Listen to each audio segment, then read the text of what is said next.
팀 켈러의 내가 만든 신이라는 책에 그 어떤 성공 신화도 인간의 한계를 넘을 수 없다라는 챕터의 글을 읽어드리겠습니다. 길들여지지 않는 하나님.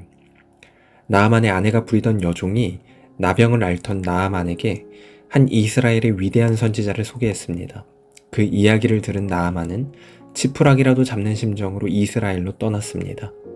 여종은 나아만에게 분명 선지자 앞에 계셨으면 좋겠나이다 라고 말했습니다. 이 말은 선지자에게 치료를 청하라는 뜻이었지만 그것은 나아만의 상식에는 맞지 않는 것이었습니다. 그래서 그는 엘리사가 아니라 이스라엘의 서열 1위인 왕에게 먼저 갔습니다. 그가 알고 경험한 종교는 착하게 사는 사람에게 복과 형통을 준다는 것이었습니다. 그래서 나라에서 가장 강력한 권력자인 왕이 하나님과 제일 가까운 사람이라고 생각했던 겁니다. 오늘 우리가 함께 나눌 말씀은 누가복음 23장 26절에서 31절 말씀입니다. 그들이 예수를 끌고 갈 때 시몬이라는 구레네 사람이 시골에서 오는 것을 붙들어 그에게 십자가를 지워 예수를 따르게 하더라. 또 백성과 및 그를 위하여 가슴을 치며 슬피 우는 여자의 큰 무리가 따라오는지라. 예수께서 돌이켜 그들을 향하여 이르시되 예루살렘의 딸들아 나를 위하여 울지 말고 너희와 너희 자녀를 위하여 울라. 보라 날이 이르면 사람이 말하기를 잉태하지 못하는 이와 해산하지 못한 배와 먹이지 못한 젖이 복이 있다 하리라. 그때 사람이 산들을 대하여 우리 위에 무너지라 하며 작은 산들을 대하여 우리를 덮으라 하리라. 푸른 나무에도 이같이 하거든 마른 나무에는 어떻게 되리요 하시니라. 아멘. 반갑습니다. 오늘 누가복음 23장 26절부터 31절까지를 중심으로 울음이라는 제목의 말씀을 함께 나누겠습니다. 예수님께서 빌라도에게 신문을 받으신 후에 빌라도는 예수님이 죄가 없다는 것을 알았지만 그럼에도 예수님을 십자가 처형에 내어주었습니다. 그렇게 밤새도록 매맞으시고 끌려다니신 우리 예수님은 십자가를 지고 골고다 언덕으로 올라가시기에 당연히 너무 지치셨습니다. 그래서 쓰러지고 또 쓰러지셨습니다. 군인들은 예수님이 쓰러질 때마다 처음에는 채찍으로 때려서 일어나게 했지만 이제는 그럴 수도 없다는 것을 알았습니다. 그래서 구경하고 있었던 구레네 사람 시몬에게 예수님의 십자가를 대신 지고 따라오게 했습니다. 26절에 그들이 예수를 끌고 갈 때 시몬이라는 구레네 사람이 시골에서 오는 것을 붙들어 그에게 십자가를 지워 예수를 따르게 하더라. 여기에서 우리가 주목하려고 하는 단어는 붙들어입니다. 시몬은 자원한 적이 없었고 그저 붙들림을 당했을 뿐입니다. 로마 군인들에 의해서 강제로 십자가를 지게 된 겁니다. 그런데 사실 시몬을 붙든 것은 로마 군인이 아니라 하나님이셨습니다.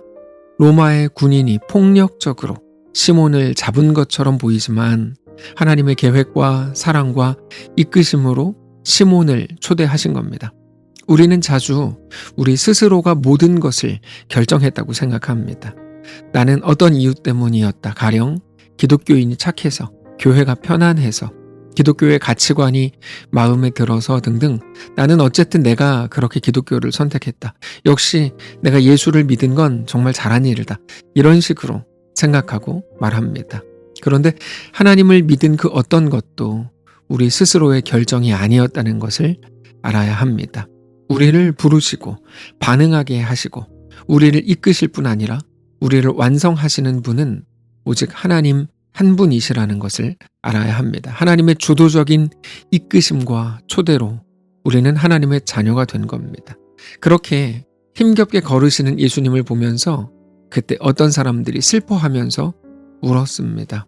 그런데 그들을 보시면서 예수님은 오히려 위로를 하십니다. 27절을 보시면 또 백성과 및 그를 위하여 가슴을 치며 슬피 우는 여자의 큰 무리가 따라오는지라.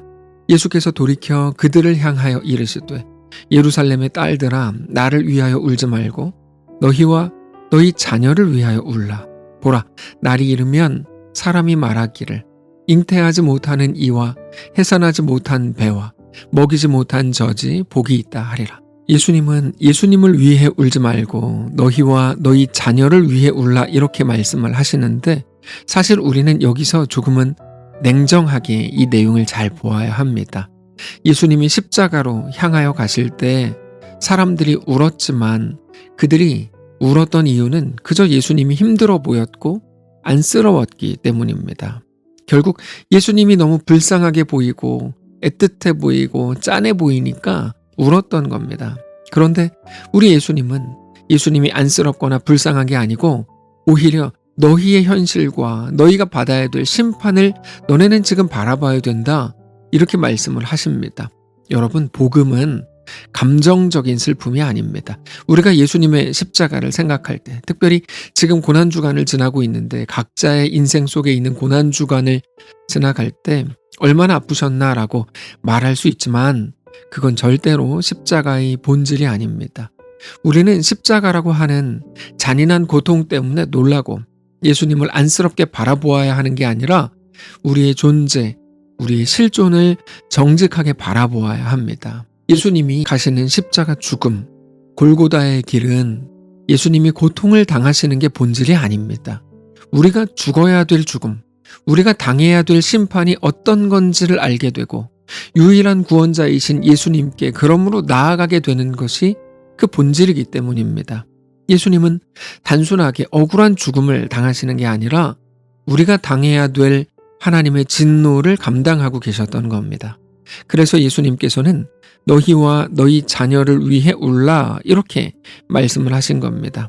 그래서 29절에 놀라운 말씀을 하십니다. 보라, 날이 이르면 사람이 말하기를 잉태하지 못하는 자와 해산하지 못한 배와 먹이지 못한 젖이 복이 있다 하리라. 그때에 사람이 산들을 대하여 우리 위에 무너지라 하며 작은 산들을 대하여 우리를 덮으라 하리라. 푸른 나무에도 이같이 하거든 마른 나무에는 어떻게 되리요 하시니라.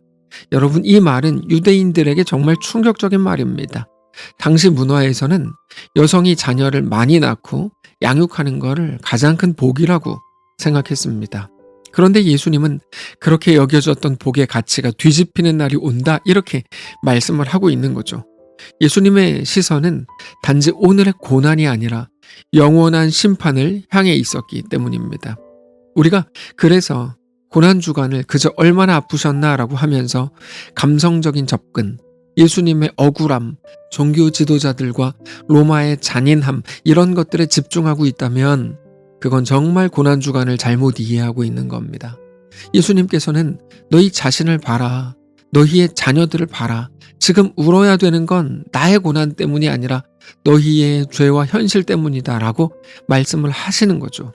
우리도 예수님의 고난을 기억할 때 자주 웁니다. 그런데 그 울음의 이유, 눈물의 이유에 대해서 단지 어떤 감정적이거나 도덕적 연민으로 반응해서는 안 됩니다. 얼마나 아프실까가 눈물의 이유의 전부라면 예수님의 십자가에 대해서 여전히 전혀 이해하지 못하고 있는 겁니다. 오늘 본문에 나오는 그 여인들과 같은 거죠. 예수님의 고난은 한 사람의 고난이 아니라 하나님의 진노를 막아내는 대속의 고난입니다. 우리는 복음 앞에서 우리 자신의 실상을 직면해야 됩니다. 예수님은 지금도 우리에게 너희 자신을 봐라, 너희의 자녀들을 봐라, 지금 울어야 되는 건 나의 고난, 나의 아픔 때문이 아니라 너희의 죄와 현실 때문이다 라고 말씀하시는 겁니다. 그래서 예수님께서 이렇게 말씀하십니다. 30절에 그때에 사람이 산들을 대하여 우리 위에 무너지라 하며 작은 산들을 대하여 우리를 덮으라 하리라. 여러분, 이 말씀은 호세아 10장 말씀을 인용하신 건데 호세아 10장 8절에 이스라엘의 죄 곧 아웬의 산당은 파괴되어 가시와 찔레가 그 제단 위에 날 것이니 그때에 그들이 산더러 우리를 가리라 할 것이요 작은 산더러 우리 위에 무너지라 하리라. 여러분, 이 외침은 절망의 끝까지 간 사람들의 완전한 절망의 외침입니다. 인간이 대단한 것 같고 기술이 발전한 것 같고 AI까지 등장했지만 사실 인간이라는 존재는 결국 자기 문제를 절대로 해결하지 못합니다.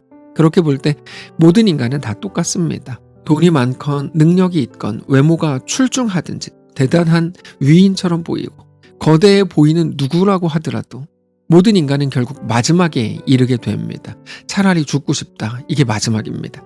산이 무너졌으면 좋겠다. 아까 30절이 바로 그런 말인데 그런 말까지 하는 자리로 간다는 거죠.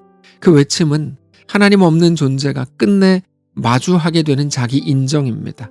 예수님은 모든 사람들이 외치게 될 그 외침을 미리 보시고 지금 이 순간 말씀하신 겁니다. 너희가 나를 위해 울 게 아니다. 너희 자신을 직면해야 된다.